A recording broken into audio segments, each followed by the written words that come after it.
Hey everyone, D here, dropping my stuff just as we kick things off. It's a professional job around here. Welcome to our kind of special edition discussion of superheroes today. Joining me, we have, of course, the man that I always depend on for intelligent reviews and balanced fandom. From Smirking Gun Reviews, Mr. Rob Stone. What's up, everybody? It is so great to finally be doing this, to finally be back on Dee's channel talking about comic book stuff and other pop culture related stuff. I am nerded out to the T. I've been spending all my money on nerd stuff just for such an occasion. I'm ready to talk pop culture and comic books. Let's go skewer some stuff and be positive about other things. Exactly. So, okay. So full disclosure to everyone, was just talking to Rob about sort of the idea of where this came from. Rob, as you know, has been doing a lot of reviews with me, a lot of reviews on his own channel, and as big fans of S.H.I.E.L.D. and Marvel and all stuff comic book, there was a lot of stuff this year we're really looking forward to sinking our teeth into. So when Justice League came out, the Snyder Cut version, almost on top of Winter Soldier, I was like, man, this is something I want to talk to Rob about. These are two kind of new directions or I don't know, almost kind of fan servicey bits between the streaming service for Disney trying to get their series going, the big Snyder fan push for the Snyder Cut. There's kind of a lot going on there. And I thought this was sort of a perfect point to sort of jump off into a discussion of what is going on in the superhero world today. How are these choices coming across the fans? How are the DC movies going with us? Do they feel like they've got a solid footing? Are we enjoying what we're getting? Or are they kind of randomized and off in different directions? Marvel, they've got tons of things coming out this year, and it's just give me more. Are they losing something? Are they able to keep up with the quality? And where does that lead to us, the fans, asking for more? Are we never satiated? Are we finally going to be like, you know, this is a good pace of superheroes. I don't need any more stacked on top. I am good. When do we hit that point? So that's kind of where we're going to branch things off today. So let's start off with, I don't know, let's dial back the Wayback Machine to just a couple of months with the Snyder Cut. This was a giant internet push. This was millions of dollars reinvested in. This was reshoots added. This was a major production.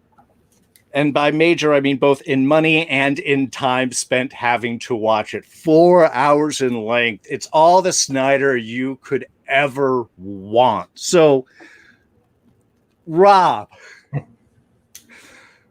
what was your take on the Snyder Cut? Both in kind of building up to it, what your expectations may or may not have been going in from kind of his previous work, and then once you finally got to taste the Snyder vision, how was that meal for you? Well, I mean, after Man of Steel, now looking back, isn't as bad because of what came after with Batman, Superman, which was just awful. And Justice League, came out, and the whole controversy surrounding why he was gone, and then Josh Whedon coming in, and the fandom being split on that, and then the studio evidence that it had its fingerprints all over that. It was just a mess. Yeah. And so it came out, and it was a mess, and to say the least. And as much as we all, a lot of us agree on certain things, like Henry Cavill's a great Superman, Ben Affleck's a great Batman, Gal Gadot's a great Wonder Woman. I think they cast it pretty well, but it was just, you could tell that this was just a mess. But I had gotten used to the mess. I was just like, whatever. I don't really. It is what it is. It's. But then when people started clamoring about the Snyder Cut, I honestly was just like, I just want to move on. I liked Wonder Woman. The first Wonder Woman had really great chemistry between its leads, even if it wasn't perfect.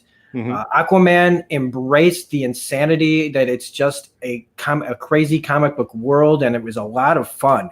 It was dumb, but it was so much fun. It just really was a comic book movie. It just forgot about all the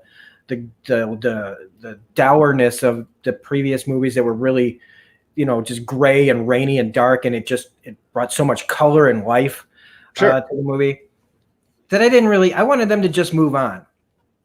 But the fans were just release it. And at some point I just was like, whatever, I don't care. I really don't care. And it came out, and of course, like we all, like some people are this isn't like Rise of Skywalker where I still won't watch that movie.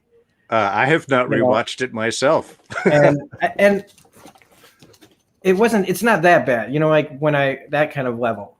But I was like, I knew I was going to watch it, and I did sit and finish it in one sitting. I think I just took like a break to eat something real quick. Wow, that's impressive.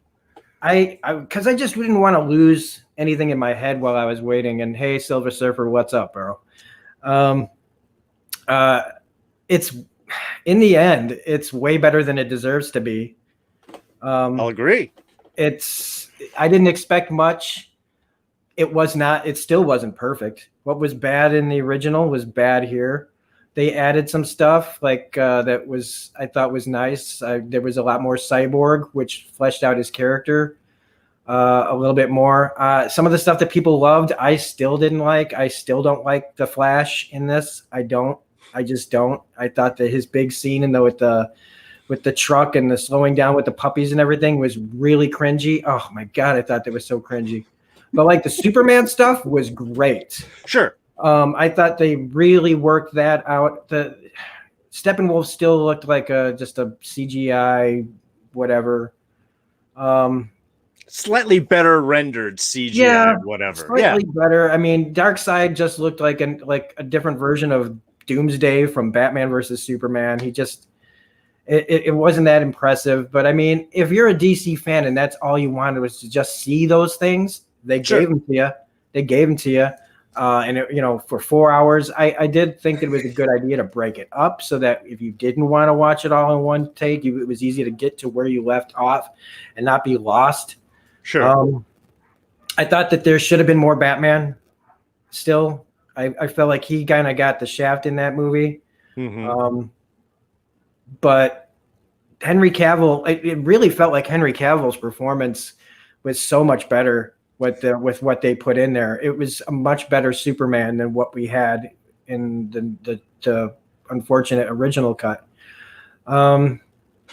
Still didn't understand like all the music choices. Zack Snyder's music choices sometimes are just so freaking bizarre. Well, and to me, and the aspect ratio, I will not understand that. I mean, I kind of get it, but I'm like, come on. I'm sitting here in front of a 70-inch TV. I don't want to watch pan and scan. Everybody's got flat screens. Well, and I love that kind of idea too. They're like, no, it's made for the IMAX. And it's like, okay, I get that. And I've seen the comparative shots and I see how you get more. But you know what also does that? A regular old 4x3 TV slightly zoomed back is like, that's exactly the same thing. Yeah. And we've moved from that. So can't you make it big and wide? Yeah. The Dark Knight did the same thing. Some of it was filmed in IMAX and some of it wasn't. So when you're watching it on your TV, sometimes it fills up the whole screen and sometimes it goes letterbox. I'm fine with that. I don't care. So why couldn't they do that? Why not just, why not just, if you're going to make it 4x3, put it in black and white too while you're at it. All right. And let's make it so that we can't use our headphones or whatever else. Like, take out the Dolby sound. Like, let's just really take it all the way back to the Stone Age. Hey, make it so we can only watch it on Betamax. Oh my God. Yes. Oh, old school. Those choices were just bizarre. And in the end, it still feels like the only reason it really was put out there was to make money, and so it felt a little soulless to me. Sure. In the end, was just, if there wasn't money to be made off of it, this thing wouldn't have ever happened. Because in the end, none of these companies care about your fandom. They care about your wallets. Sure. So if you actually happen to get a good product, which this was, you're lucky. You know, Well, but I think do I think that they need to go off of this? I think it's a little too late to continue, because sure. that ending almost felt like a big old FU to the studio that said, this is what we could have done if you had more faith in it. And because that, I mean, as much as it was bloated and jammed in there, you're not getting Cavill, you're not getting Right. Affleck. You know, some of these people are still doing their thing. You've got Gal Gadot and you've got Aquaman and you've got Flash, but those three, you can't have the Justice League without Batman and Superman. Sure. Oh, and then throwing in Martian Manhunter, like a lot of it just really felt like a big fuck you to Warner Brothers. Well, it does, because they were told that this was going to be like, okay, finally, this will be the cut, one film. And like the whole second half is setting up this future storylines, you're right, that are never going to happen, but are obviously is now tossed out to the fans to be like, hey, you got them to make this movie. You can get them for us to make some more. Yep. And I think as much as I didn't like Jesse Eisenberg as Lex Luthor and everything, I still would have watched what they were offering me. I would have liked to see Joe Manchin, however you say his last name. Manganiello, yeah. Yeah, the guy from True Blood. There you go. The original Flash Thompson. I would have liked to see him as Deathstroke. All that stuff would have been cool. And all I think was, this really would have been cool a couple of years ago. We would have already had the next movie. It's wasted potential, and it shows how studios interference, the way they handled the whole DC extended universe and the cinematic universe, however you want to say it, cinematic universe, was so messed up from the very beginning. Right. Because of we have to catch up to Marvel, that they were screwing the fans out of quality products. Now, if you like this, if you liked every single movie, good on you. Like what you like. If you thought every single one of these pictures was brilliant because as a kid, you never thought you'd ever see this, then great. I actually can respect that. But as actual movies, they were just mishandled so poorly. And they gave up, character and development just to shove things down quickly. And by the time they got to Wonder Woman and Aquaman, it was too late. It was really too late. And Justice League became what it is. And here we have this 4-hour thing that I'll never watch again. I'm not going to. It's like, I'd rather, like Dances with Wolves is like a 3-hour movie, but I'll still make time for that on a nice rainy Sunday. But I won't do that with Justice League.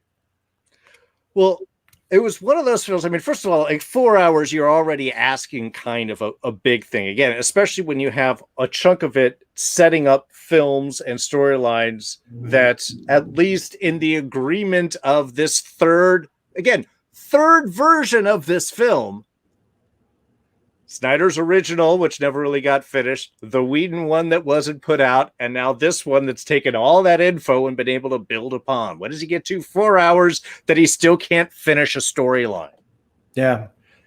Now, you probably could have shortened the runtime, I think, by a good half hour if you sped up those slow-mo shots. I mean, the one thing about this, and I know Snyder's got a vision, and I know people like that particular vision, and I'm not counting on that, but damn if he didn't feel like you were being beaten by an epic stick through like the entire movie. These people are incredible. Love them. Yeah. Now, again, I will agree with you. This is a far better film than the Joss Whedon put out. It is much more consistent with the universe. We don't have the inexplicable fixation that Wayne has with Clark. Clark wouldn't have done this. We've got to do this for Clark. I like the fact that the motivation here for Batman is, I made a terrible mistake, and it's going to open the door to something horrible, and I have to fix it. That's a motivation. Yeah.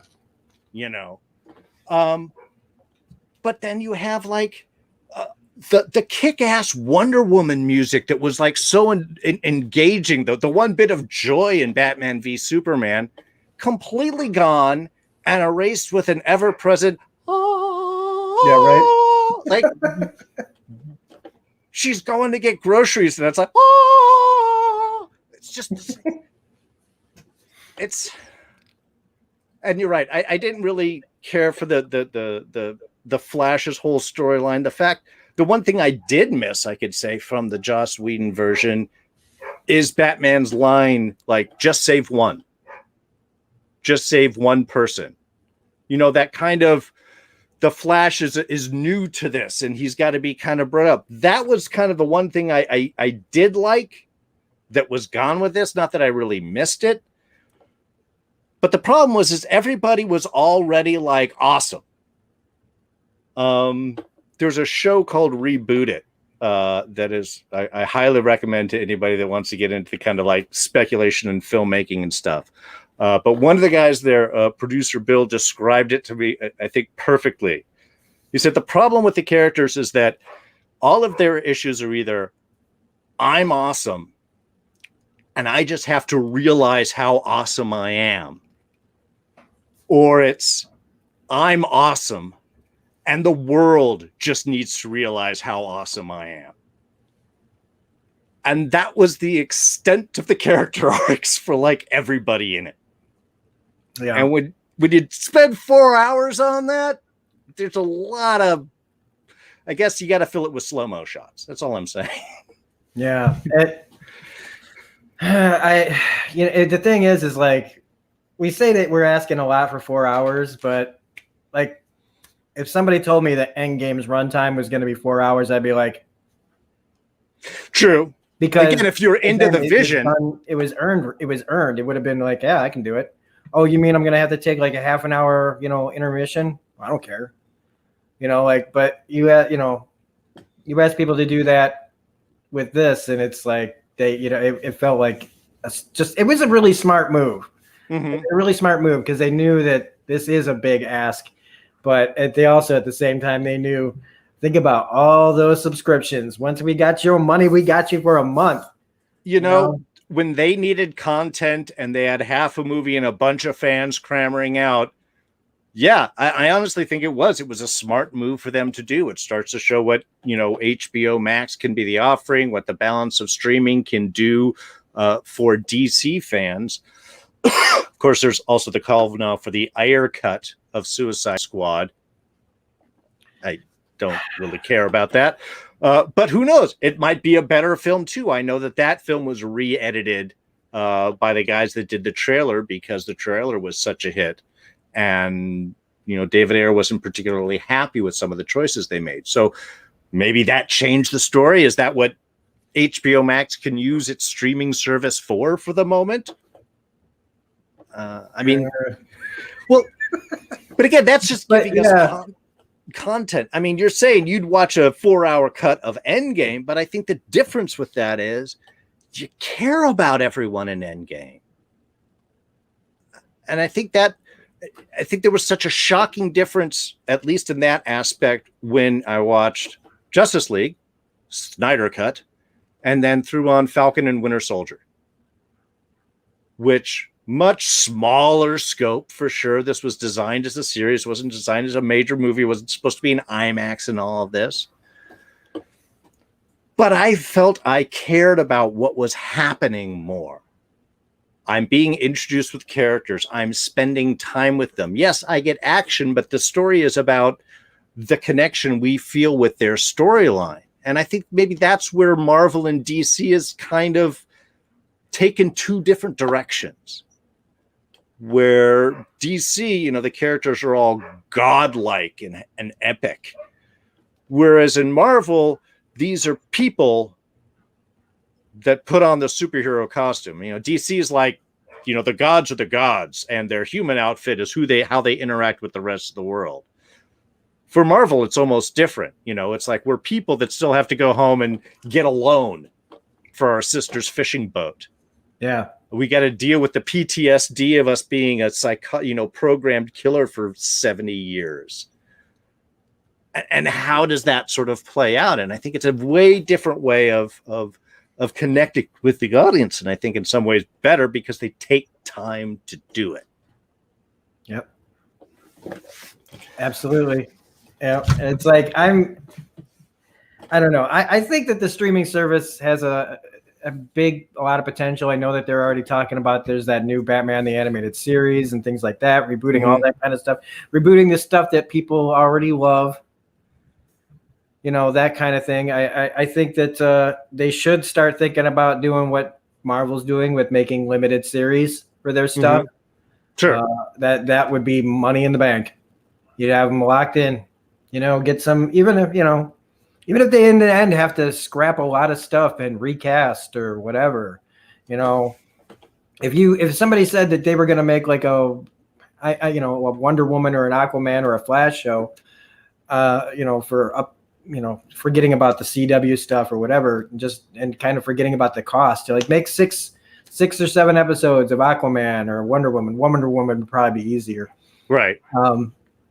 They would have people, the water cooler talk would just be crazy, and if constantly having that month-to-month thing, because right now HBO Max is still dealing with just having their original programming and their regular shows right come out. And while that's doing great for me, and I really like what HBO puts out as their original stuff, I don't think that they've embraced yet enough of what they can do with the properties that they have, because they've got a lot of stuff in that catalog, and it's not just DC, and once they really figure out how to, tap into that, because even like Disney Plus just saw what everybody else was doing and just jumped right on it, and HBO is a little slow on the uptake on this. I think I'd say in the next year, I think HBO Max is going to be a lot different. You're going to see so much DC comic content on there in about a year or so that it's gonna be crazy. And they are going to be a threat to other streaming services eventually. Yeah. Well, I mean, and they do have a bunch of stuff up in the pipe. While this might be kind of like the year of Marvel, I mean, we've got 3 major films with Black Widow, Eternals, and Spider-Man coming out. Plus, we've had WandaVision, Falcon, Winter Soldier. We got Loki next month. We've got What If at a part in the summer. We've got Hawkeye. Shang-Chi, isn't that coming out? Thank you. 4. My God, thank you. See what I'm talking about? Shang-Chi. I'm trying to get this correct, get it pronounced correctly. But yeah, Shang-Chi's in there. So yeah, we got 4 Marvel movies plus a series, and Hawkeye is coming out, I think, before the end of the year. So we've got like everything. And then next year we've got DC's doing what? Suicide Squad. Suicide Squad's gonna be like this year, isn't it? Yeah, Suicide Squad's this year. And they've got what else is at the end of the year? There is something else. I wrote it down. I guess they already did the Snyder Cut. But next year they've got the Batman. They've got Aquaman 2. They've got. I wrote all this stuff down. In my Did they finally? Are they finally doing Flashpoint? Oh yeah, they're finally doing Flash. The one thing that fell at the beginning of the episode is the one that has all of my notes.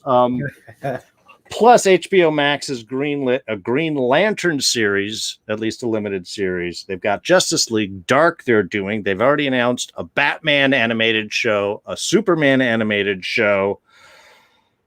So yeah, there is tons of stuff coming down the pipe for us. And you're right. If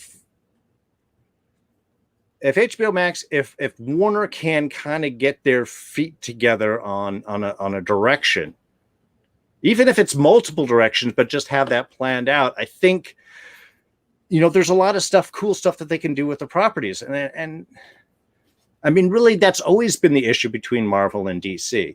Marvel's had a Feige. Marvel's had a visionary from the beginning that has helped create everything, throw in a timeline, keep a consistency, and allowed us to build all of these characters out so that we care about them 3-4 movies in. We've spent time to get to know them. DC, man, feels like it's been playing catch up for the past decade. 10 years practically, yeah. The only thing they got on Marvel is the animated game. No, that's true. They're like kicking butt and animated. Beyond me, because I mean the stuff that they do have, it's for like babies, man. Like even the Guardians of the Galaxy stuff, it's for babies. This site's for little kids, man. Mm-hmm. Like, and I remember as much as cartoons are for kids, you know, the Avengers show that they had not too long ago was pretty good. Mm-hmm. You know, do more of that. I dug that stuff, but like DC's been making the animated movies like one after the other. You don't like this one, you'll probably like the next one. It's like they're almost flooding the market, and Marvel just sits there like, yeah, we're just gonna make these movies. And I'm like, why? You have so many stories that you can't, you know, you're not gonna do for the movies. Do those stories for the cartoons. You know, you have a hard time figuring out how to introduce a character, put out a cartoon movie, and then boom, you've already done their origin story, and then you can jump right into the movie world. Like that's the one part that I've always not understood why they have not really jumped into the animation game. Sure. Well, I think one thing is, and the MCU has succeeded because it is a cinematic universe, because everything is interconnected. And I think with doing movies and now with the streaming shows, you can actually still put out a map that you can keep track of. Once you get to animated series, I mean, as we know, like what happened with television, things start to splinter and go off, and Disney's probably looking at it, you know, their animation approach is all for kids. You know, they've got a very set style for each one, and they've got the slightly older teen area, and then they've got Pixar and their stuff, and that's kind of their animation focus. You're right, DC has been brilliant with pumping out new stories, different types of stories. You know, they'll do a Gaslight, Batman by Gaslight, and then they'll do a Killing Joke, and then they'll do, you know, all really of different universes. And maybe that's really, and I think we've talked about it before, really where DC can keep its mark. If you're gonna be different, then yeah, just do different. Give us 3 different Batmans doing different stuff at different times. I don't care. Then see which one works, and you can continue that storyline. Do the multiverse. Then you can do the Crisis on Infinite Earth crossover. Better than the CW. That wasn't horrible. You could do those types of moves. You know, it's like embrace that, because they don't have a direction. They keep changing stuff left and right. You know, and I think it's just the corporate culture. You know, Disney's a lot more top down. People have their areas and they go off. Warner Brothers, I mean, as a film studio, has issues with the executives going in and messing with stuff. The whole thing that happened with the HBO Max day and date releases for this year, you know, was like a stab in the back to a lot of filmmakers and creators, because they're like, what are you doing? We depend on movies and you didn't even talk to us. So I think if one is, they've got to get a better relationship and connection, I think, with filmmakers, and they might be able to do that now, because I mean, the reality is, as we're in this discussion, it was just announced that Warner Media is being sold off and will now be merging with Discovery Channel, Discovery Plus. The CEO of Warner Media, Jason Kilar, is going to be out. He's only been at the job for a year, but he was one of the guys behind, you know, a lot of the moves, specifically this day and date release of movies on HBO Max to try and grab subscribers. And the new CEO of Discovery Channel is going to be the head of the whole new Discovery Warner, whatever the new company is going to end up being called. God. Now, and who knows how that will end up shaking things out. You get a change of upper management, a change of lower management can come in. Things may stay exactly the same for Warner, or suddenly, Zach's on the phone right now with David Zaslav saying, hey, as the new CEO, do you like the Snyderverse? And you may have a whole new burst of that. I mean, that's what I'm saying. It's par for course right now. They don't know what they're doing. Yeah. They're just too all over the place. It's chaos. At least with the animated stuff, you can just kind of, be like this story over here and this story over there, and who cares? We understand that they're not all connected. Mm-hmm. But my goodness, it feels like they're never going to find a lane and be able to stay in it.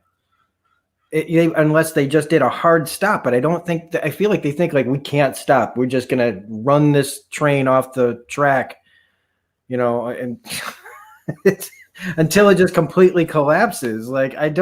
It just doesn't seem like a real smart business plan. Sure. You just have no direction.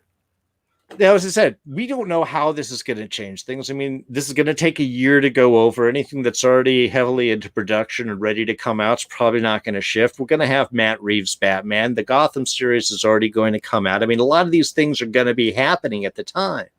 And it's doubtful that anyone new coming in is going to be like, clean the whole house. We're going to start from scratch. But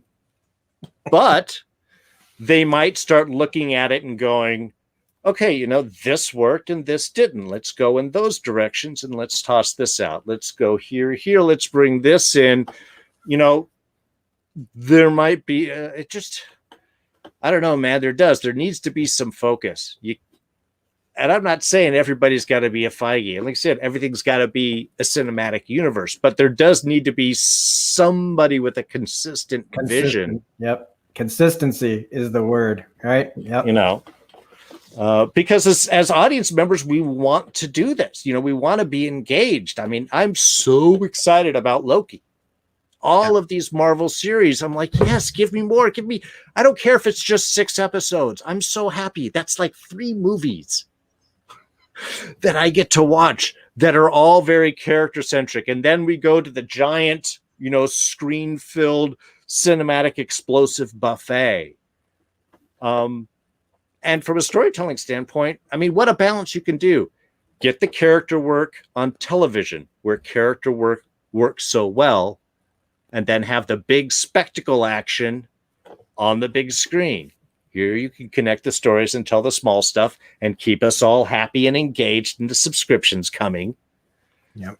And then put the big thing on the theater because, look, I'm probably going to watch Black Widow at home because I got a family and things going on. But if I was going to go to a movie, that's the one that I would go to. Yeah, I think I'm going to stay home for Black Widow too. I mean, I don't know. We'll see on the day. We'll see on the day if I go. Just because unfortunately, the only reason I say that is because my interest is waned because of how long it's taken to come out. And part of me feels like I've seen the movie already. You know what I mean? Like they've been playing the trailer for so long that I'm just like, yeah, I know. I get it. And what are you going to show me that I don't already know? Right. She's still dead. I know it's kind of a rough one. Unless the way to get you to feel bad for not going to see it is if they pull a reverse at the end and somehow, but I don't. That's a whole other ball of wax. But, sure. I am much more excited about what Marvel's doing. Loki's going to be fantastic and all the different things. Like definitely set it up. Like I even tweeted out this week, right? I don't know if you saw it, but I was like, set up, make the Fantastic Four a limited series before you make the movie. Put out like 6 little episodes on TV, cut it up where you get their origin story out of the way. You get to build their characters up. You get to understand the family dynamic. You get to introduce the world of the Fantastic Four within the MCU. And then you set up a big conflict that you put up on the movie screen. And then you won't have to spend your first movie seeing how they got their powers and getting used to their powers and having, but those fights that they do where they'll break up and they'll be like, I'm not coming back to the team and all that other stuff. Get all that garbage out of the way. Mm-hmm. And that garbage. I mean, if just when I know I'm seeing the first of a comic book movie, I always know what I'm in for. Right. I'm gonna have to sit there and wait. Like, as good as Into the Spider-Verse was, the whole movie was just waiting for like Miles Morales to realize how awesome he is. Also, hi to everybody in the chat. We've been talking so much, we haven't really. Yes, definitely. Barbaro, Devontae, Smith, Devra in the chat. Silver Surfer was in here at least a little earlier. Don Willie checking things out as well. Thank you, everyone, for coming and hanging out with our little nerd talk today. Yeah, so I'm kind of excited with Black Widow coming out. You're right. It did kind of have the teeth pulled out of it. The fact that it was like really teased, and then the pandemic came and everything got pulled. I get why they were waiting and want to put this out in theaters, even if they're going to do sort of a split thing like Disney has been doing, because I think the movies are the really big draw. But I don't know. I mean, no, I just realized they're going to charge me $30 to watch it at home. Nope, I'm going to the theater. Yeah, I'll wear 6 masks. Okay, all right. There you go.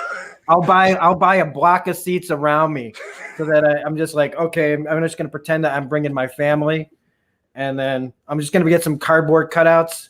There you go. And then there you go. There we go. I paid for these seats. Cardboard cutouts. I could fill them however that I want. Although that ends up being probably more than the $30 that I would have paid at home. That's true. The plans. I feel like I'm like an evil genius who doesn't realize how stupid his plan is. It's like halfway through. It's like, I've spent twice as much to get half as much back. Darn it. But yeah, I don't know. I mean, I don't think that they would. I think Fantastic Four might be big enough that they would want to debut that on the big thing. I think now if they want to go back afterwards and do a origin story or something type of thing, or integrate that in with something else, that might be a way of including that. But I don't know. 4 people went up to space, got hit by cosmic radiation, now have powers. Oh, they're going to change it, right? They're going to change it. Oh, yeah. Oh, yeah. It's just going to be another like dimensional shift thing. Or honestly, I have faith in them. I mean, and that's the one thing that I can say versus DC is I have faith in whatever storyline they're going to come up. It's going to be interesting and engaging. And I know Marvel gets a lot of, cheese down, and everything is kind of the same, and it's always just a little jokey, and the character arcs for most everyone is all very similar. I won't disagree with that. I'm still saying they do it in an entertaining way, and they have found a way to make even those little moments interesting.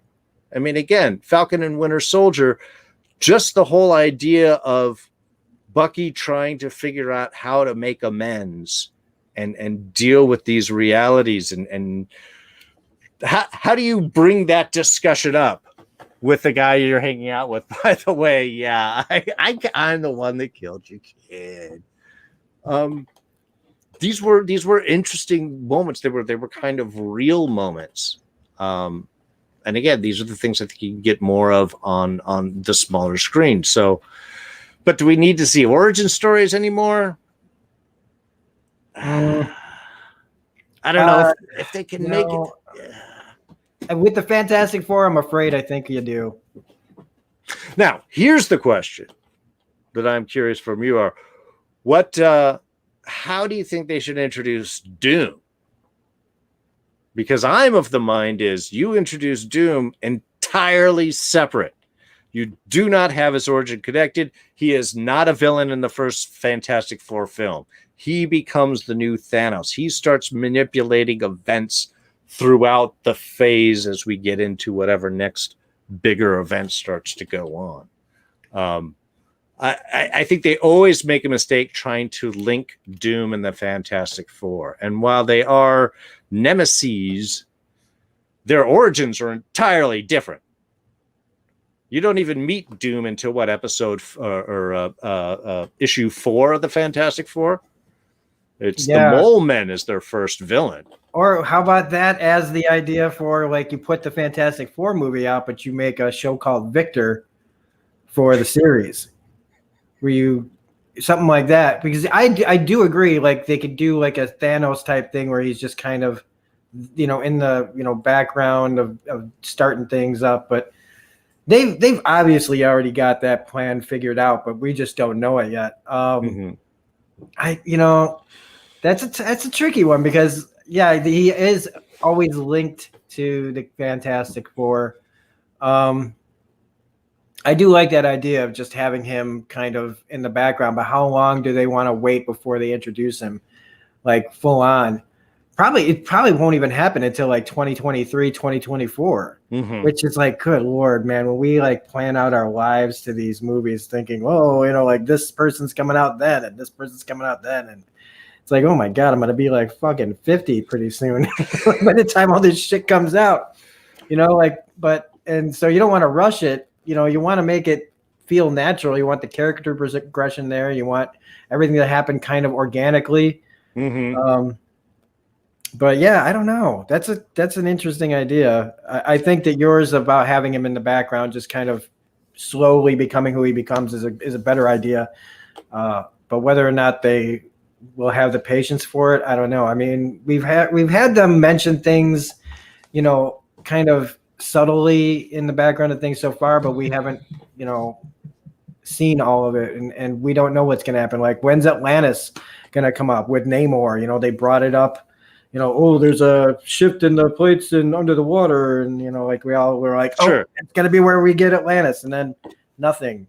So who knows what their plans are? I mean, I know they're also building up to Secret Invasion, which that series is going to be awesome, or hopefully it's going to be awesome. But what I really want to get into is talking about Winter Soldier. We've been waiting. We've been kind of dancing around this. We've brought it up a few times.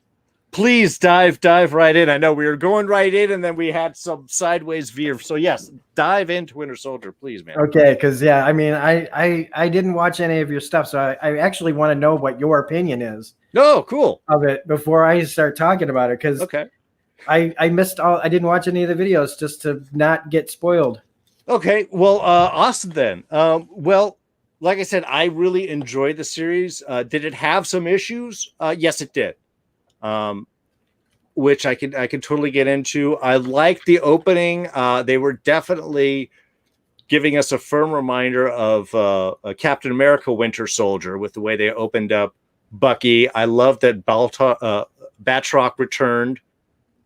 I liked him as kind of another like returning villain. That use of him was really good. And then again, going into more of the humanistic side. Do Marvel heroes get a paycheck?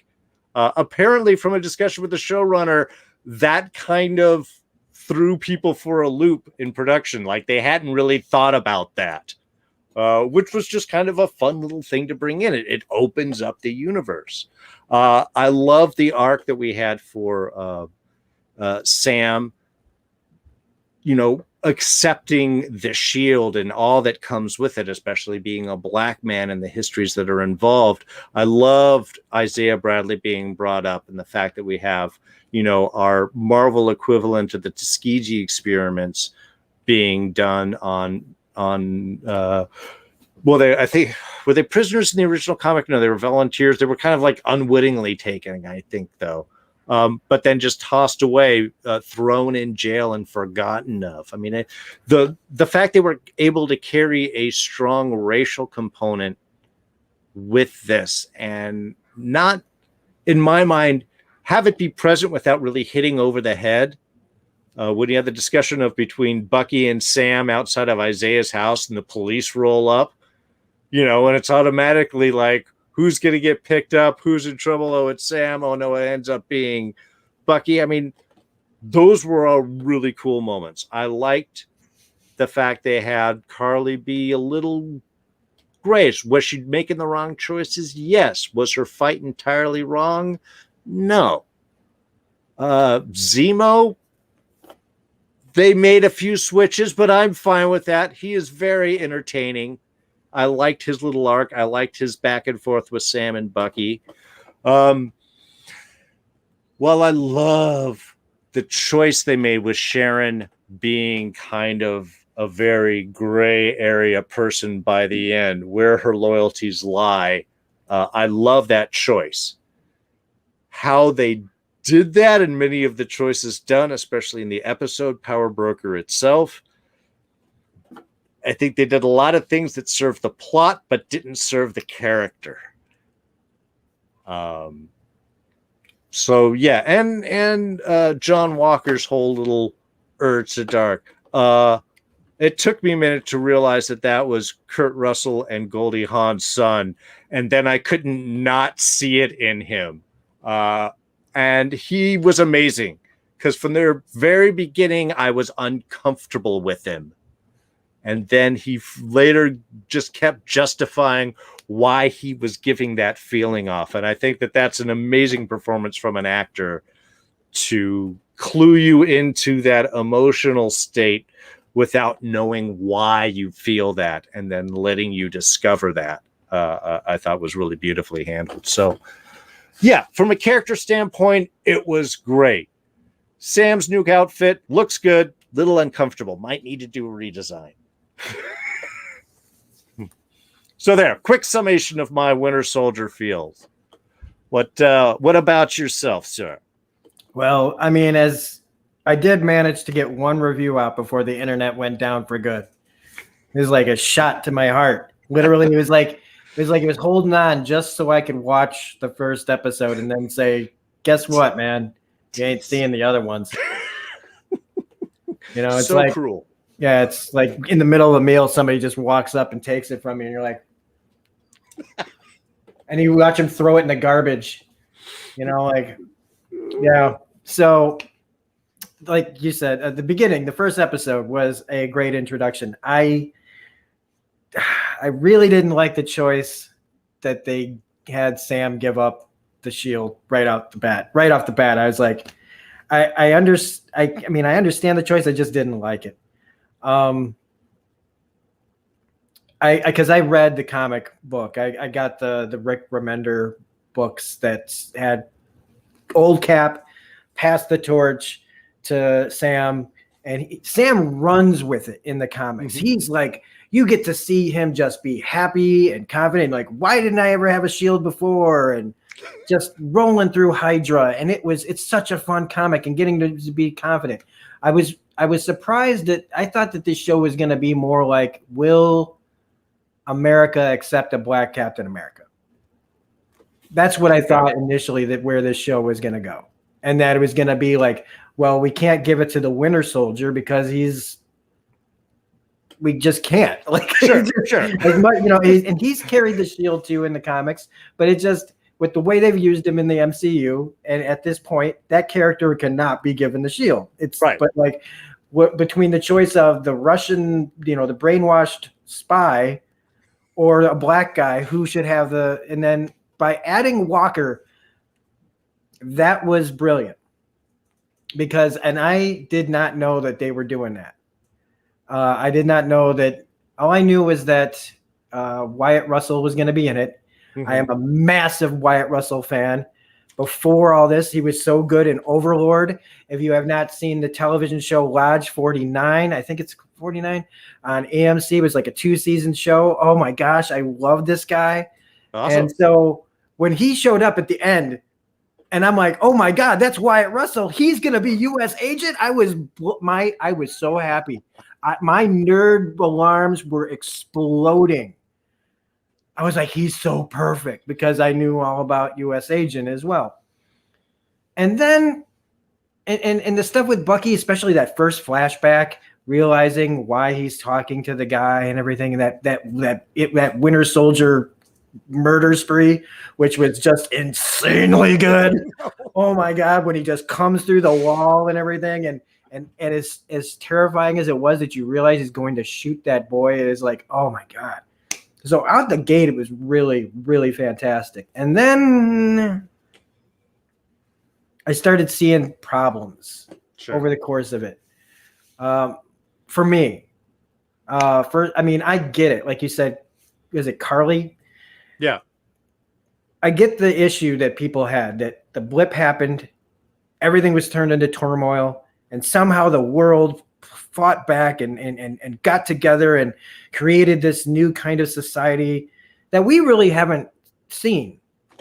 We're kind of dropped in the middle of it with Endgame. Endgame right. Just like we saw what happened in Endgame, but we really didn't know what the world was really like. We just knew there was a lot less people in it.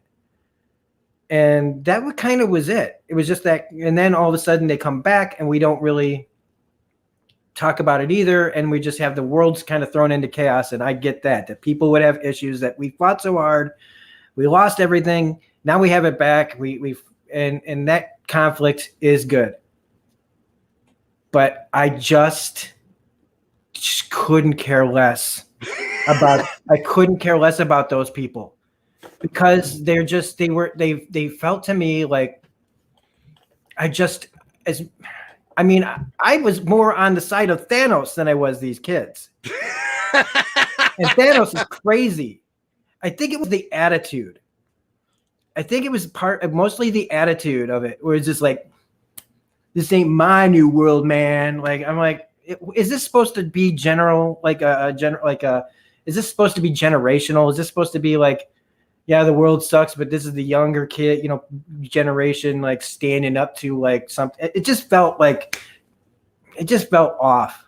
And sure. I just didn't care. And I felt like with the world that we've had in the last year, with 2020 and the election and 72 million ignorant racist pricks running around and screaming bloody murder at the sky, and having to deal with those idiots.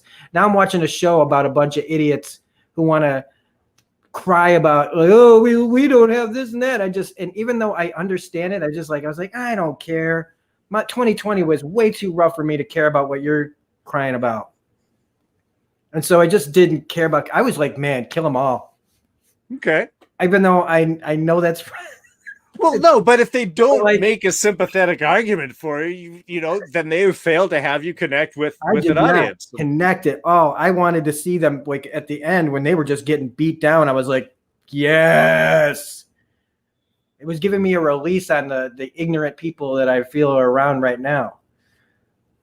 Also, as good as I thought Walker was, because I did believe that he really wanted to be his own Captain America, and he was thrown into this thing, and he agreed to do it, and he realized it's a really hard job. Yeah.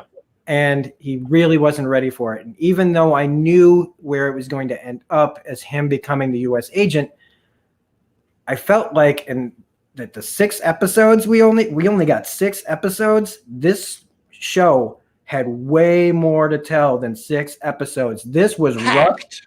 This was rushed as hell. There was so much more. It feels like there are so many things left to do. Like, his turn was too quick. Mm-hmm. This show needed at least 9 episodes.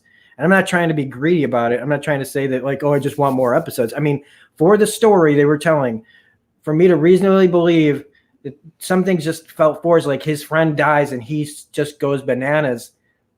It should have been a more gradual push to that area where he would, and instead it was just like a guy was like frustrated. He was just frustrated that he couldn't get, Bucky and Sam to help him out, all work together. Hey, we're all part of the same team. I understand. And I'm not, they tried to use the whole I'm not Steve thing too much. Right. Yeah, Steve was very present throughout this entire series. I think in some ways a good way, but also in some ways started to get a bit heavy-handed. Yeah, and so his character felt rushed. His whole arc felt rushed, and by the end, it just was like, it felt like they just needed to get to everything really quickly. Same as with Sharon, where again, I would have liked to have seen Sharon like feel like she's totally on their side, and then slowly by the end, like make it a real surprise that she had this turn, and not know that she's the power broker. That was the other thing. Like, don't tell me she's the power broker before the end. That should have been the end. That should have been the surprise that Sharon was the power broker the whole time. Should have made it a little more subtle about that. But this show did do another thing that really I got so jazzed up about something that happened on this show, and it's so. If you're not a real, if you're not a real comic book nerd, this probably didn't grab you as hard as it grabbed me. I shouldn't say it like that, but when they said we're going to Madripoor, I freaked out. I was like, no way, no, we're going to Madripoor. Madripoor means, so much. We've never talked about this place in the entirety of the MCU. We have never talked about Hightown and Lowtown and pirate scum, and it's like the most Eisley of the MCU, where like characters like Wolverine became Patch, and you got the mutant stuff going on down there, and just them driving up and seeing the city and everything. I lost it internally. I lost it over a city when a location made me feel more than so much of this plot, where I was just like excited again. Like the potential of introducing this city offers so much more to me than a lot of the other stuff that I didn't like. Like, because even though Zemo was great, again, he felt too like they didn't really know what to do with him. Once they got him out, it's like, oh yeah, he's there to get us some information and be kind of cagey, and we got to watch him a little bit. It would have been more fun to watch him like escape and them have to get him back with the Wakandans. Like they introduced or they don't introduce, but we get the Wakandans in there. Should have been more with that. But they just come and they go, and it just again too rushed, way too rushed. And throwing Julia Louis-Dreyfus in at the end, all I kept thinking was, so Veep's here. Yeah, that was kind of a rough one. She was so good in that, that is a hard vision for a lot of people to shake. Yeah, and I mean, I like her a lot. And don't get me wrong, I thought that it was an interesting choice. It just like, so in the end, I just, as much as I liked especially Bucky working through his stuff, he also kind of felt like he got the shaft in this. He just didn't get to do enough. He felt like he was just getting his ass kicked all the time. And Sam just being, like feeling like with all the things he was dealing with, which was, I liked him dealing with his family stuff. It's just all of a sudden, he gets the shield in the last episode. And again, it felt like in the new suit, and I wanted more of that, but at least we are getting a Captain America 4. Yeah, very true. So there will be more. There will be Sam in the costume, because I love that they took the comic book outfit, which was great. Oh no, spot on. Like they really nailed that. His speech at the end to make everybody understand, what's going on. It in front of the cameras and everything. Like his big moment was really great. That last fight was fantastic. Really, really fantastic. Him communicating with the lady in the helicopter and everything. It was really, really solid. It was him, finding that confidence. And while I agree, like I understand now why they, did it, and it's an interesting story. It went in a way I didn't expect, and I'm more fine with it as time goes on. But I still felt like this needed more. And I don't know if that had to do with COVID, if like a lot of this had to be shrunk up when they were filming. But I mean, they were filming in Prague, right? So yeah, there was a lot of the restrictions were probably a little less over there, or maybe more. They were probably more on top of things at that point. But I don't know how that could have affected it, if that affected the episode schedule or what. But well, I'm not sure when they had finished shooting. I know Prague was one of the first places to reopen, and yeah, they had a pretty strict system there. But they were trying to be the new experiment after the wave had rolled through Europe there at the beginning. So, so what you're basically saying is you enjoyed the series as a whole, but feeling that really the 6 episodes, maybe they needed to spend a little bit more time in the story. And I know they're making choices between the price for your leads plus the effects and the quality you want to keep up. They're trying to find a balance point, and I think that 6 episodes seems to be around. I think 8 really is a minimum for a season, to be perfectly honest. I mean, coming from a 22 episode normal season span to now being, was then 12 or 11 and then now 8 for a lot of shows. I think that's about as. I think because Anthony Mackie's in everything these days. He is. So, I mean, these guys, like Sebastian Stan, he's been in these movies since the beginning, but he's been mostly known for TV. Mm-hmm. And Anthony Mackie he's already doing the Sam Jackson where you don't say no to anything, it seems like. Right. So I don't think, like how much it costs to get them in the movies, I don't know. But when they said what was being released as far as shows, Falcon and the Winter Soldier was at the top of my list because I feel like the Captain America movies were the best of the MCU. Mm-hmm. And I knew that it was going to have that feel, so I was just so up for it. And by the end of it, I feel like WandaVision was better, and I can't believe I'm saying that because I feel like I really can't.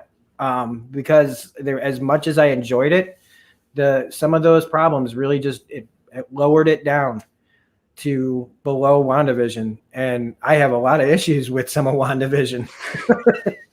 Well. But maybe this might be one of the things where you can really do something interesting, because I know a lot of people loved WandaVision, and I know I'm looking forward to Loki. And while I liked Falcon and Winter Soldier and I appreciated the storyline that was being told, in some ways it is the most vanilla of all of those. It is the most kind of basic, straightforward hero, action, bad guy fight, costumes, boom. Whereas WandaVision gets to be a whole mental trippy down, nostalgia lane. And then, of course, Loki is just going to go off the hook with time variances and parallel universe and alternate time streams. Is the direction to go? And are we bored with our standard stories and are now like, no, man, take us to Ditko land. Go nuts. We're ready for it. Like I said, I think the only reason it was so vanilla is because it just wasn't enough. It just didn't tell the story. It didn't tell the complete story. It was stuffing a bunch of stuff in there, but there are so many parts missing. Mm-hmm. There's so many character beats missing. There's so much more that Bucky could have gone through. That Jack could have gone through. The new Captain America could have went through. So much more that Sam could have went through. I'm getting all my characters. Sharon, Zemo, there was so much more potential for all these characters to really not stretch out, expand on these things a lot more to get to where they needed to go a little bit better.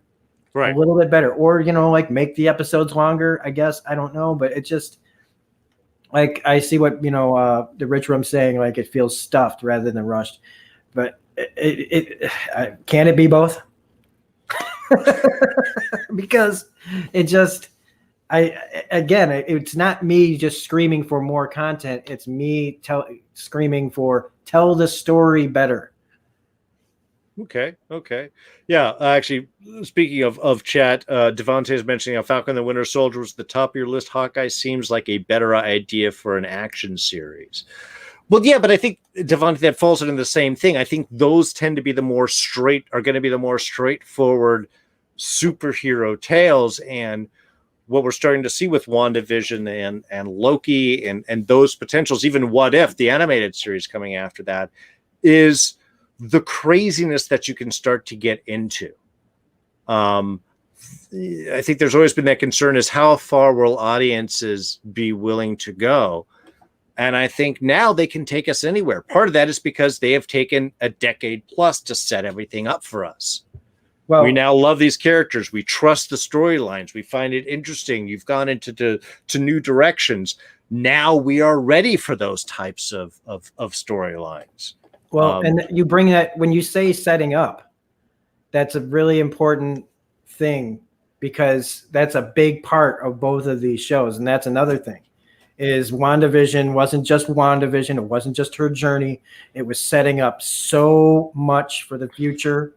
Right. That it felt like almost like mini, like, you know, where's Monica Rambeau gonna go? She's gonna be hanging out with Nick Fury and the Skrulls, and Wanda is gonna be hanging out in the astral plane and meeting Doctor Strange, and what's next for Darcy and Wu, and right, and what's gonna be up with Vision and all that stuff. That it sets all that up, and Falcon and the Winter Soldier, like it sets up U.S. Agent, it sets up new Captain America, it sets up where's Bucky gonna go, it sets up Sharon Carter as the power broker, it sets up Madripoor, it sets up, but in all these things that are set up for bigger things. And I still feel like both of them, like it's why the streaming services are important to tell these stories and not putting them on the big screen. Yeah. Because we don't need all that small stuff to get the big story. Give us our small stuff here to connect all the dots. Yeah. And then give us the big dun dun dun when we go into the theaters. Which is why, like, WandaVision is really to me the big segue into Doctor Strange too, and right. How Falcon and the Winter Soldier is the segue into Captain America 4, and then what's Loki gonna do? Now Loki, I would predict that Loki's probably a segue into some sort of Guardians of the Galaxy type of thing, or maybe an Ant-Man type of thing as well, where because if we're dealing with multiverses, we know that and cosmic stuff, that's the Guardians, and we've got Ant-Man dealing with the multiverse stuff, plus Doctor Strange, which all of this could be contained. Like, it's, I don't know, but it's a great way of doing it. It's a really great way of doing it. I think what I need to do is be a little more like, oh, okay, this is them feeling it out. This is them trying this out, seeing how this is. Okay.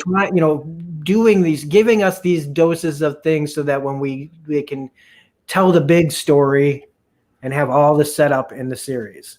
Yeah. But still giving us excellent character development. Well, that's it. We want the quality, and we sort of insist on that. Yeah. Silva mentions here in the chat that Drew Louise-Dreyfus is in Black Widow.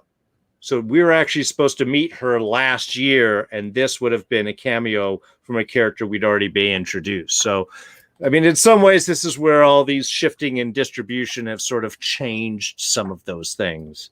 But you mentioned Loki, and I'm just throwing this out here because whoever is running the Disney Plus Twitter feed right now is driving some of us a little crazy, because it tweets out for Loki Wednesday, where are my Coulson stands?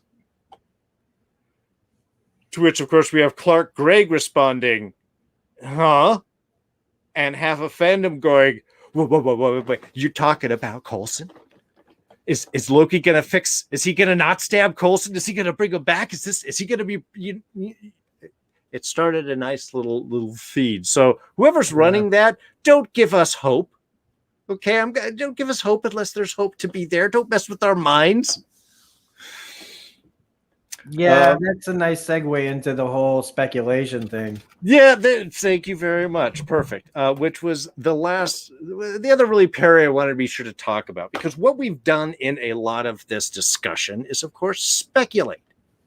This is what we do between episodes. We see what we've seen, and we jump in our little minds, and we put in all the stuff that we know and we think we saw, and we play. And this is what you do between comic books with your kid.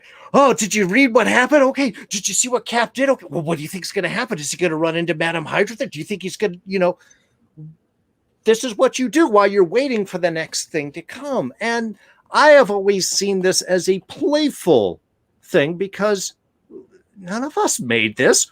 We don't know. I mean, some people have insights and extra little, uh, rumor mills start to go. But this has turned into something else. I have people getting upset about, especially, yo, that's not happened. You're an idiot because of these things. And I just don't get it. I mean, I'm going to throw that right out. Look, if you disagree with someone's speculative insight, fine, but you're going to get mad at them? And I know you ran into a little bit of this with WandaVision and stuff. So, I mean, I don't know how much you want to get in, but what were you feeling and where do you think this is coming from? And I mean, look, we all love fandom, but we don't need to be toxic. And I don't get, especially coming from nerds, where this comes from. Well,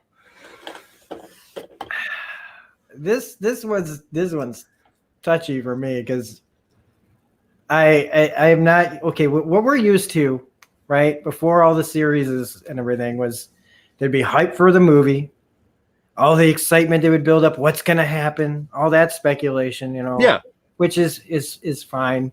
But once the movie's out, it goes away. It immediately people just move on to the next thing. It's like, it's weird. We used to actually sit and think about this. Movies, like back in like 89 Batman, when it stayed at the number one for like weeks and weeks and weeks and weeks and weeks and weeks. We sat with that movie. We didn't just move on. People just, I mean, I could recite that movie. Like I once took a summer job, and when I was bored, I would literally play the movie in my brain. I had seen it so many times. I've lived that movie that I could do all the scenes, all the characters, all the voices in my head. Now we just move on to the next thing so quickly. But then all of that changed when WandaVision came out. And I don't think it's a coincidence that it was also during, like not when they released it, but like part of this problem was so many people being at home. sure. Like you have the whole, like so much huge chunk of the country being at home, tie that with social media, and you're going to have, it was just this powder keg ready to go off of the people that just, the wishful thinking people who just, I just love this, and this is what I want to have happen in my life. It will be complete. And then there's the people that who cheated and went like and watched the read all the spoilers, and that they were like pretending that they didn't read the spoilers. Sure. Like, oh, I think this is going to happen, when it seemed so ridiculous, where they were coming like, wait, most of you people don't even know who Agatha Harkness is. Don't tell me that you know who Agatha Harkness is. You haven't even picked up a comic book. So don't just sit there and go, whoa, like all these people who just who never read comics suddenly became experts at the comic book universe. Sure. And then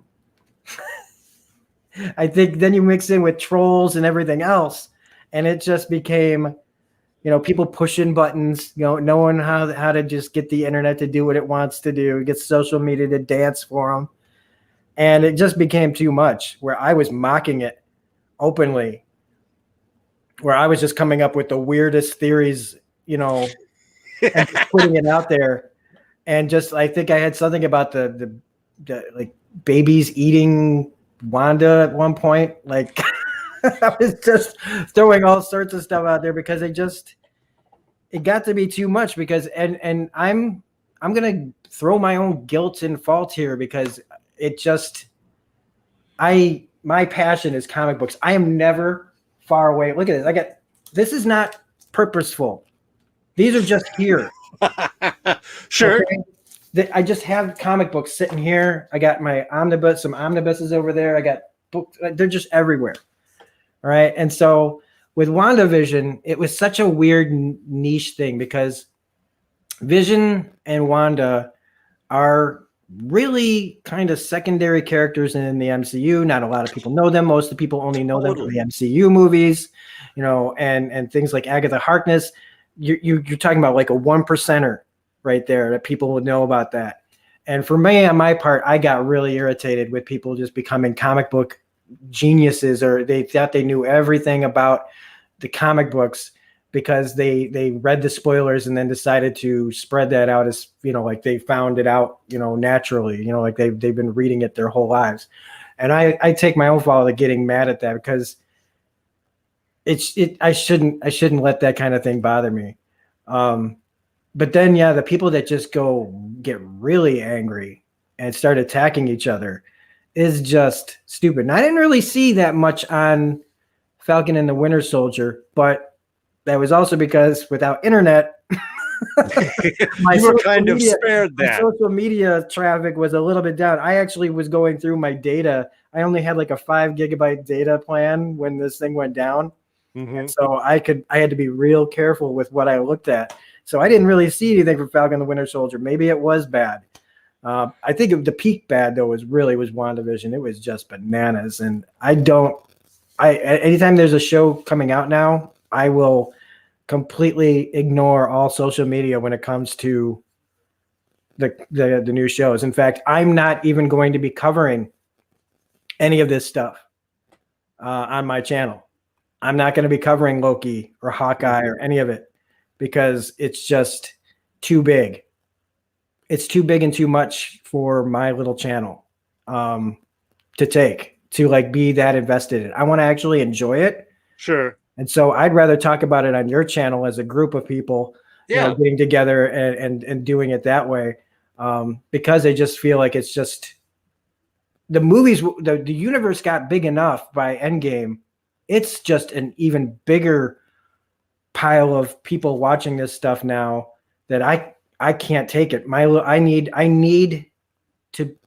for the nerd world to pull back a little bit to just us nerds a little bit more. Instead of like the whole world loves this thing that you've been loving for 40 years, and the past 10, all of a sudden everybody has just jumped on the bandwagon and turned that thing that you're passionate about into these just things that people fight over that you didn't care about like very recently. Suddenly everybody cares so much about something they didn't care about up until recently. And so it's hard for me to like separate that to the point where I'm just going to not cover it. That to anybody that watches my channel, yes, we're still doing Agents of S.H.I.E.L.D.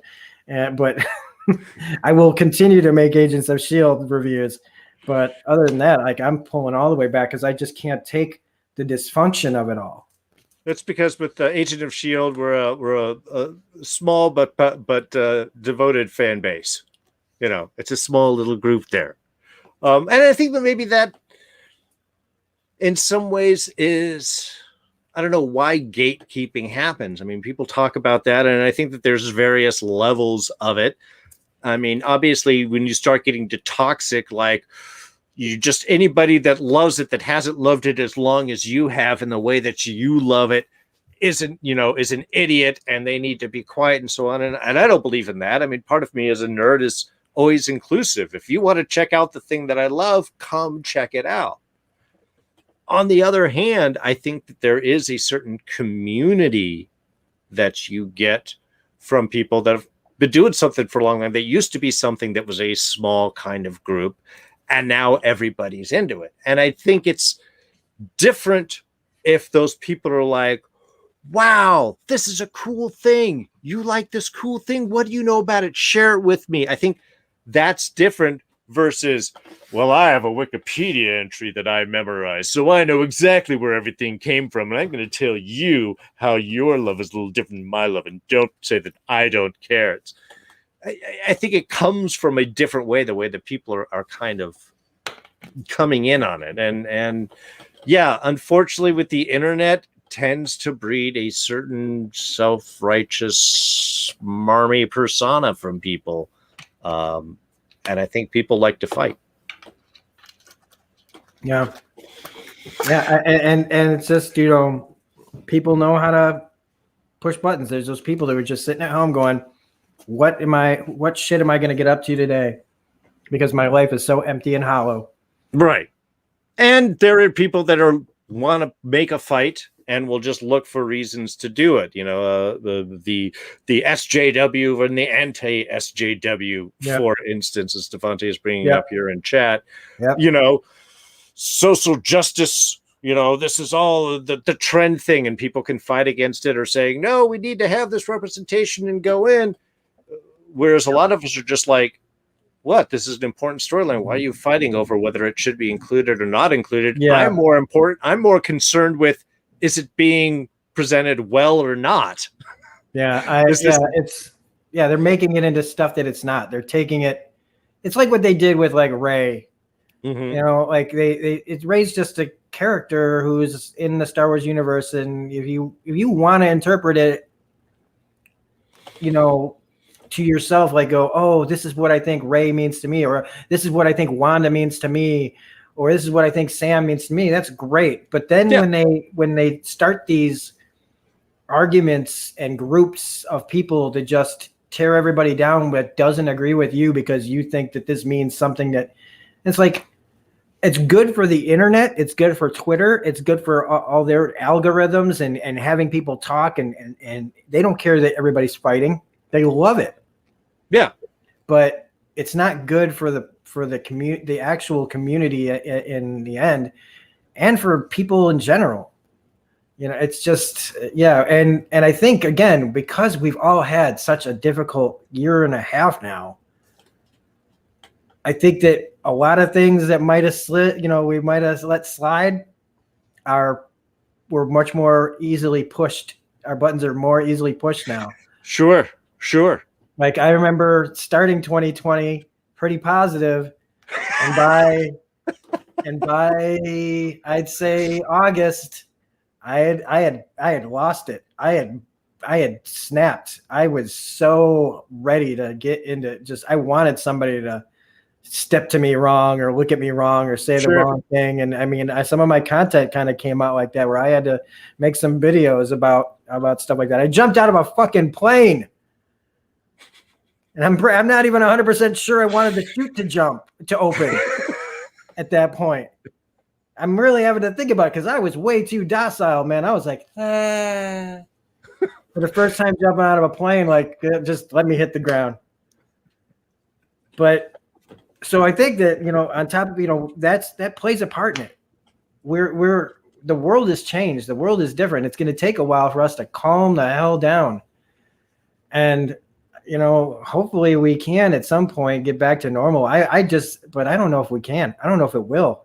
I think that the world is forever changed by 2020, and seeing, and I'm not trying to get political or anything like that. It's literally, you feel a shift in personalities of people that just feel more towards conflict, no matter what it is. I don't think we want to go back to normal. I think, I think we are kind of prepped revolutionaries in the sense. I mean, I think there's already kind of some disgruntled. You've got, wealth inequality. You've got a lot of racial issues. You got a lot of class issues that have been sort of beginning to clamor together. But I think this year off has caused a lot of people to re-examine what they want in their life. We were so busy getting up and running and getting to the job and then going home and then paying the bill and going to sleep and watching your show and getting up and going to the job and going to the gym and then coming home, and just this repeating cycle. The fact that we had to all step back to an extent, I think people are like, look, man, I don't want to go work for slave wages anymore. I don't want to have to commute an hour and a half each way every day to get to my job. I can do that at home. I can spend more time with my family. I can spend less on gas. I think people are re-examining what they want. And because we also have all of these giant cultural issues that are sort of flaring up, I mean, we have the ingredients for a very explosive potential And I'm not trying to advocate a violent type of way. I mean, I'm talking explosive in a sense of that rapid cultural evolution where we might go, look, we got to do something different here because this isn't working for us. Which, yes, Silva, it's one world, one people. It does. Yeah, sort of that was a good comment. That was okay. And that's okay. I'm not going to get off on too much of a tangent on that, but good Lord, that was stupid. I'm sorry. That's like saying we're all in this together. That whole thing, or when people say thoughts and prayers, it's just. I'm sorry. It's just they don't make me angry. I just roll my eyes. Sure. Because they just really, one world, one people. Like it, yeah, all right, sure. It's not like I don't want it. That's when I finally start feeling my age, and I'm like, sure thing, kid. Whatever you say. Cynicism comes with age, folks. There's a reason why it does. Yeah. I'm actually a pretty positive person right now. I'm really happy. I'm the happiest I've been in a while. I don't wake up in the morning wondering what horrible thing has happened since I went to bed. Yeah. So things are pretty good. As much as like we talk about how the dire stuff and dour feelings about other things, or how I don't like this or that or the other, things are pretty good. And I think that the world of the MCU and DC and everything, in the end, they're all just there's a lot of positivity coming out of it. And I mean, I'm trying to just take things with a grain of salt about all of it. Because like you said, I've about perspective and what's really important. I think I've kind of reached that point where I'm like, I think I kind of know what's important in my life, and I need to stop getting so irritated over it. Unfortunately, it's like, it always comes back to where I live. I live in Crackerville, Illinois. That puts the crack in cracker. And that part kind of, I always say I need the Men in Black neuralizer every time I come home to just but I think that there's a lot of positive stuff. Even I'm even positive about The Walking Dead. Like, I'm even excited about The Walking Dead again, like I wasn't before. And it wasn't just because I was reviewing it. Like, I realized, why was I getting so uptight about it? It's just a show, like, it's not giving me everything I want, but it's still like, I'd rather have it than not have it, it's just. Sure. So I think the longer we go without the orange-faced bastard, it's like there's an easing to my temperament, and I'm enjoying life more. And that's a good thing. And switching up my content. I'm actually relieved that I'm not going to be covering this stuff on my channel, that I'm covering stuff that I really want to talk about. And that's what we're doing. I mean, I know we're just kind of talking now, but yeah, talking about Mayor of Easttown and talking about the Underground Railroad and talking about Handmaid's Tale and things like that. Or just making weird videos about Mass Effect or the Resident Evil mutant baby that I made, I'm actually enjoying myself more now than when I was before the internet went down. And even though I had some pretty good momentum there, I think things are different. And in a good way. And I think hopefully a lot of us can get to that same place this year eventually. And I look forward to, I don't know, I feel so much more positive now. I'm getting excited to do because I know it's been brought up. We got Agent Carter season 2 to talk about still. Yeah. That should be coming up in another week or two. Stay on the channel, folks. We'll let you know. I got to finish reaching out to people.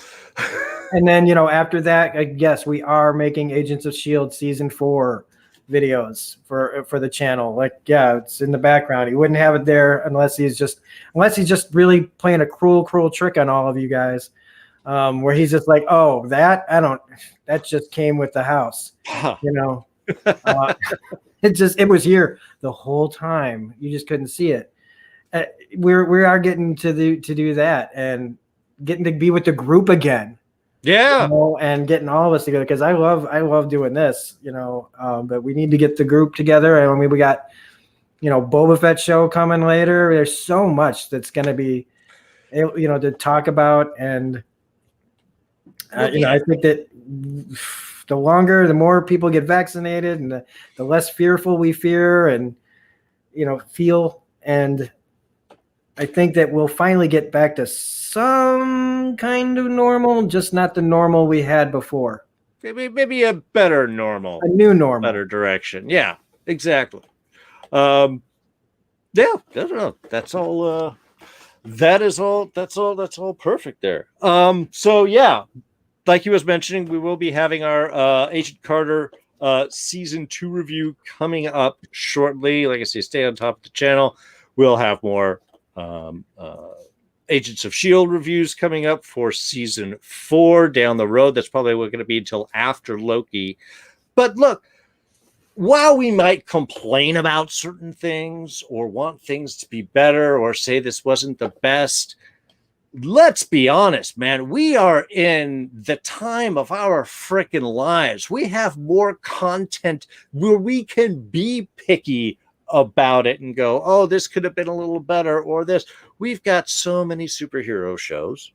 We've got, again, tons of Marvel this year. Next year, I cannot wait to see Matt Reeves' Batman. I think Robert Pattinson is astounding. I'm really interested in the takeoff of it. We, of course, the psychedelics of Doctor Strange coming back, baby.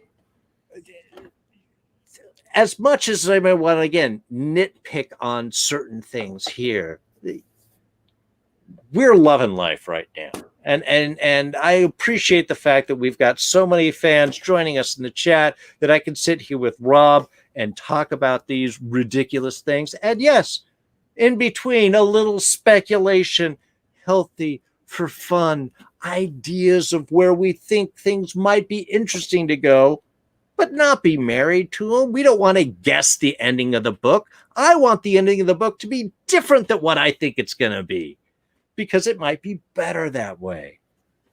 Though I am fascinated to hear, to see what Doctor Doom's going to end up looking like. I have my own little ideas.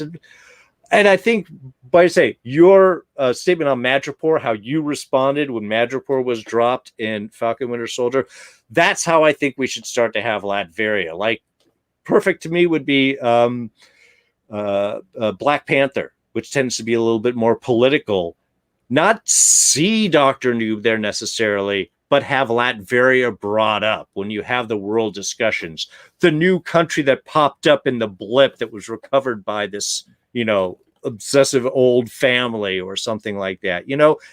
Give us little hints where we can taste and start to build our excitement about that. I think that's something where these streaming services can do it very well. Last, just because someone brought it up in the chat, they were wondering how mutants might be introduced into the MCU. And I will give you my speculation of how I think would be the perfect way to do this. And that is Secret Wars. But make Secret Wars multidimensional. We set up the multiverse with Doctor Strange. We do some of these stories, and then we have, I don't know, it doesn't have to be the Beyond or someone bring in groups from different realities to fight. Because then you could have the X-Men introduced as a mystery. And that was the fun thing in Secret Worlds, is the heroes didn't know if they could trust the mutants. And you can't do that really in the films as well unless you sort of bring them up and have them fresh. Bring it brand new, and at the end of Secret Wars, smash all the universes together, and now you've got a convoluted whole new timeline you can start to bring up. I think it would be the best way. You could have, you could certainly have like Wolverine be a background figure who's been around for 100 years. But I think you run into too many issues of where they come on, unless you're going to say that because the blip, mutants started popping up. And that's a possibility. But Secret Wars is such an awesome storyline. I would love to have the mystery of them introduced between heroes, villains, and this mysterious other group. Are they good? Are they bad? Some are good, some are bad. But you can get that kind of conflict storyline going on. I think would be really an interesting way to do a slam, because we don't need to see Wolverine's origins like Spider-Man's, like Batman's. We all know. You can just introduce the characters and then tell us that stuff later if you want. I don't know. What do you think, Rob? I've had several thoughts on this. I mean, the blip one, I hadn't heard that before. That actually, to me, is like, if you could say that after the blip evolution, there was a vacuum there, and evolution, like in the very original X-Men movies, like leaps forward when something is needed to fill this void, mutants pop up. I think that's actually really interesting. I've even said that, they live in secret anyway. Why couldn't they have just been there the whole time? And Xavier is just really good at keeping secrets, like he's the most powerful telepath. He's blocking everyone from knowing.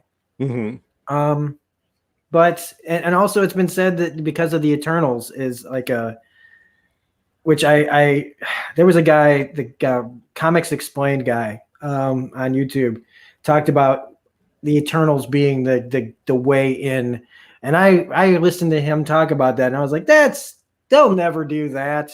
That's too broad. That's too one percenter. Because anybody who tells me they know all the Eternals, I don't know crap about the Eternals. I'm going to tell you that right now. Again, Mr. Dork over here, I'm like, I knew all about it. I'm like, that's just too much. That was like hearing about Guardians of the Galaxy for the first time and going, what? It worked. Will this work too? I think that the Eternals is kind of an end. It's gonna be the beginning of it. But all the other stuff, I mean, it could even be a reverse Wanda thing, where instead of saying no more mutants like she did to wipe them out, it could be that maybe she wants more people like her. Right. And maybe somehow she creates them, changes reality, uses her hex powers to actually create mutants by saying more of me or something along those lines. Yeah. But I honestly, I just want him to get to it. I don't. Yeah, you don't need Wolverine's origin, because one of the great things about him is you don't really know. Yeah, I mean, you know the whole Weapon X thing, sure, but like you just have him in the background. In fact, they did that when they brought him back. He was just kind of in the background of a lot of comics, where he'd show up on the last page, just kind of wandering around, not with almost no context. But it feels like they're really dragging it out. So just get to it already. I don't care. I'm honestly, I've come up with so many theories that I'm like exhausted, and I'm like, will they do the original team? Will they try to do what Bryan Singer did and have an amalgamation of all of them put together? Will they do what Matt Vaughn did with X-Men First Class and again kind of bring an amalgamation of all of it and trying to please everybody? And honestly, I just go, just make it good. Just write it good. I don't care. Just write it good and give it to me. I'm actually more excited. And the thing is another crazy thing is I'm a huge, massive X-Men fan. And I was never so much into the Fantastic Four, but now I'm really wanting the Fantastic Four for some reason. And I've been so into it that I've been going to the comic shop and getting as old of the issues as I could. Ooh. Like, these are old ass issues. And if you guys are speculators or comic collectors at all, before they get Fantastic Four rolling, buy these old issues of the Fantastic Four. You can get them cheap for the most part. John Byrne's run for, like, unless you're buying like a Galactus episodes or issues, which are more expensive, a little more expensive, they're mostly like cover price, like a cover price of a comic. Get in now and buy them now, because once they start, the Fantastic Four universe comes out, and I'm pretty sure it's going to be successful this time, some of those books are going to fly up in price. Same as what happened with WandaVision, where all of a sudden you try to get some of these old issues of like the first appearance of Monica Rambeau or the Darkhold. The Darkhold is now like one of the most expensive books you can find just for a first appearance of a book. So that's just me tossing that out to speculators. That's a different kind of speculating, comic speculations. But like Future investors. if you just want to know the comics in general, like pick up the comic books, get a trade, get an omnibus, learn about these characters, and because they're fascinating. Yeah. Actually, the first comic that I ever got was a hand-me-down from my brother. It was the compendium Bring On the Bad Guys, Origins of Marvel Villains. And I read the crap out of that. I would actually love to find another copy, which is probably why I've always had a certain appreciation of Doctor Doom, which I got to say, well, I like the Fantastic Four. To me, Doom is the one that I want to see. And I want to see him done right. I want to see time. I want to see the political figure, the guy that you can't get, that's always causing problems. Yeah. And I want this guy too. And this guy. Do that, down the road once you establish Fantastic Four and have them be your bridge to the new Guardians. They're the new cosmic explorers. Can connect very easily up with Galactus and those types of issues. There's so many different places things can go, and we get to enjoy all of them if we're patient, a little patient. Yep. I don't know. I think we've covered everything. I don't see where to go. Do you have any last final thoughts or topics you want to hit before we wrap things up here, Rob? I'm just like, Walking Dead this year, though, the 6 episodes we got were they were really good. They were either really good or just kind of whatever. I thought the Negan episode was pretty good. Mm-hmm. It changed a bit from the comic, or I think you feel a lot more sympathy now for Negan a little bit, which I was a little bummed out with because I feel like he was a terrible husband, and they really made him feel like he wasn't that bad. But whatever. Again, I thought that the stuff that they did with the Robert Patrick episode with Aaron and Gabriel, I thought was some of the best character work they'd done on that entire show. I think that because we say that not much happened in it, but those two characters are changed by the end of that episode. And I thought that was some really great character work for going into the final season for at least those two. Carol and Daryl, whatever. It used to be if Carol and Daryl dies, we riot. Now I'm just like, let's get the Rick movies out. Let's get these Rick movies going, okay? I think they've definitely hit the point where it's like, okay, we got to wrap this up. We've done all that we can with this particular group. I think I was a little more disappointed with those. I like the first one and the last one. The Robert Patrick, there was some good stuff in it. I just thought that Aaron and Gabriel were not the Aaron and Gabriel I've seen. They just seemed like dialogue given to different characters. I had a few issues with a couple of them. Most of those I just feel like they didn't add anything. They just filled in space. But I am curious. I am excited about the final season and what they're going to do with that. And I think it's a good way to sort of wrap everything up. Yeah. Invincible was also really good this year. I had 3 shows that I was most looking forward to last year: Invincible, Why the Last Man, and Snowpiercer. Didn't care for Snowpiercer that much, but Invincible was a hell of a lot of fun, even though the relationship stuff was really cringy. And the music kept taking me out of it. It really kept taking me out of it. Like, just give me a musical score from when he's flying around. I don't need whatever that music was. Yeah, music always kind of hurts me when they make bad choices with that. But Invincible otherwise was really solid. Really, really solid. I hope a lot of people were surprised by it. I was not expecting the heaviness in that. I was like, the preview was like, oh, flying around, new hero, yeah. Then you're watching, you're like, oh, fuck. It has the most impressive. I am so impressed by the voice cast in that show that it's some of the best voice casting I've ever seen in anything. I really, really dug everybody in it. I mean, you got everybody from Mark Hamill to basically the entire cast of The Walking Dead. Yeah, I was gonna say Steven Yeun, man. He's slamming it down right now. Yeah. Good for him.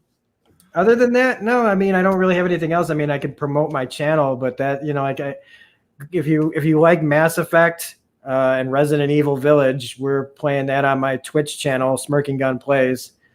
And otherwise, you can look at the other content. We're doing more serious stuff on my channel right now with The Handmaid's Tale. I was going to say Handmaid's Tale you're covering again. Yeah, the Underground Railroad is one of the most powerful things I've ever seen.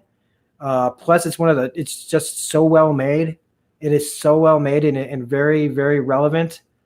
It is a hard watch. It's hard to review, but it's fantastic. And Mayor of Easttown, if you like murder mysteries and Kate Winslet, that's I'm having a little. It's a show. I'm having a little difficulty with it, but it's still pretty decent, and expect that kind of stuff on my channel. Besides the old Shield new reviews, which are continuing. There's a bunch of them made. I just got to release them all. We're releasing them one a week. So I've already recorded over half of season 4. So they're all going to be coming one at a time. Excellent. And hopefully I'll get back to making fake ads again, because I was really enjoying doing that. And those were hilarious. I really like that. Between that and just doing the voice music yourself. Dun, dun, dun, dun, Oh, yes. I freaking love that, man. That is an awesome choice. Yes, because I want to put music in there, but I don't want to get copyright strikes. So I'm just going to give everybody my stupid voice. Amazon, the Underground Railroad is on Amazon Prime, Devontae. If for anybody else who wants to know, that's just an incredible show.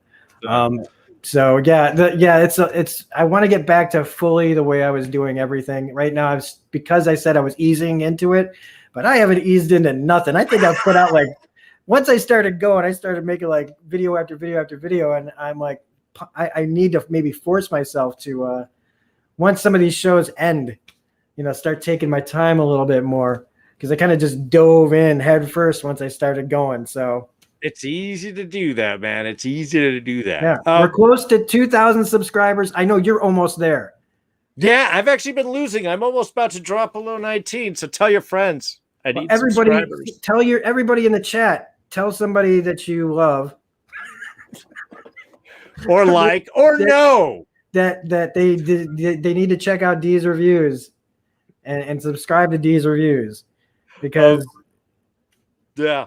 I was like, man, what would be great is if, I want to be there when you make 2,000. I want to, you got to do something special for it, because I'm getting there. I'm getting close, and I'm trying not to be too much about it, but I'm like, let's do this. Let's be 2021 the year we hit 2,000 subscribers, only because it's about motivation.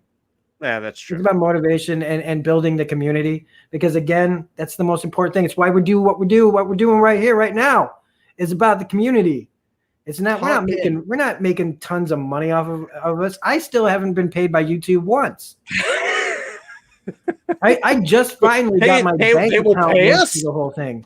So it's like, we're doing this to build the community. And when you see the numbers go up, it gives you more motivation to make and try new things. That's it. And when you get to converse with everybody in the chat, it's just, it makes my day. It makes my awful soul crushing 8.5 hours going to work worth it, when I can turn on my phone and answer comments, and then come home and make videos and answer more comments and get into everything together. So excellent. I do want to hit one quick thing before we close out, just because Rich had asked about Inhumans, if they're going to be redone. Honestly, I have no idea what they're going to do with Inhumans. They may just drop that out. If they're going to bring mutants in, where it's much more of a known property, whether they're going to try and worry about Inhumans, they're going to hold off on that until they need to introduce something else. I have no idea. I doubt that that's anywhere on top of the slate. I would say that there's probably going to be more digs at the Inhumans in the actual MCU. before the Inhumans are seriously brought up again. I think that there's going to be some like off the cuff, like, well, it's better than those Inhumans that we dealt with a few years ago, like that kind of thing. Like that debacle that was the Inhumans. And they'll try to say it's like about what was going on in Agents of S.H.I.E.L.D., but we'll know what they're really talking about. Sure. Well, and that's really in a way where I wanted to sort of bring this around to sort of close things up, is because there is a lot of speculation. I had mentioned the Disney Twitter feed, Disney Plus Twitter feed, sort of teasing the fandom. But there are a lot of rumors going around. Are they going to bring the AOS team back? Are we going to see Quake and Secret Wars or Coulson? And I don't know where any of these rumors are. I don't have any on the inside edge. From a personal standpoint, as a huge Agents of S.H.I.E.L.D. fan, and I know I might be counter to a lot of people, I don't care if they ever acknowledge the show. If they bring the characters back, and honestly, if they just soft reboot them, introduce them, and don't talk about their past at all, then in our minds, they can exist for however many seasons we like. It's 1 through 4. Everything after that sucks. But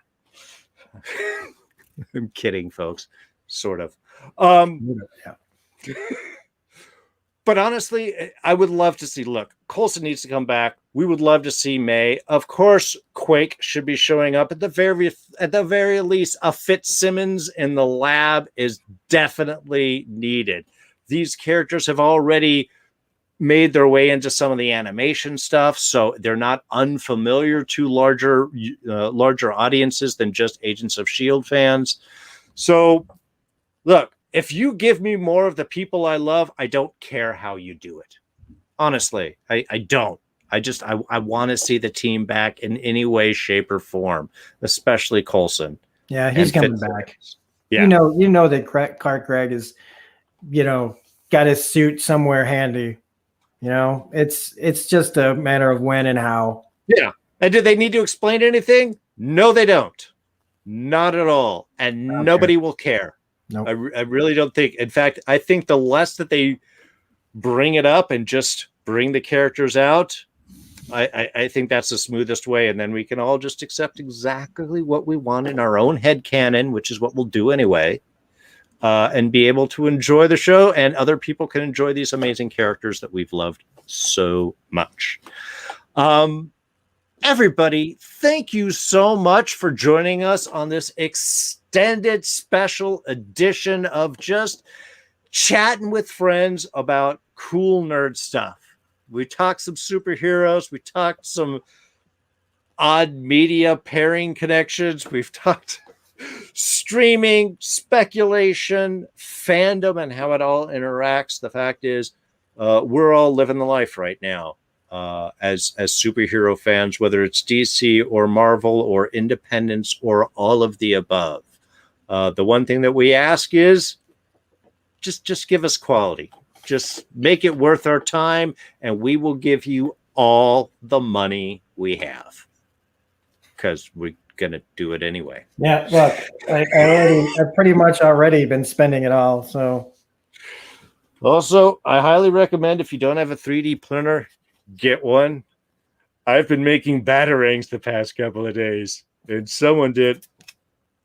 They made the one from Arkham. The Arkham series. This thing folds. It's awesome. I need to send a tip to the designer. Anyway, thanks everybody for joining us. Please be sure to like and subscribe if you enjoyed the content. We've got Carter reviews coming up, Agents of S.H.I.E.L.D. season 4 coming up in the future, Loki coming up shortly. Tons of content. Don't miss any of it. Thank you so much for joining us, and we'll catch you all next time. Bye.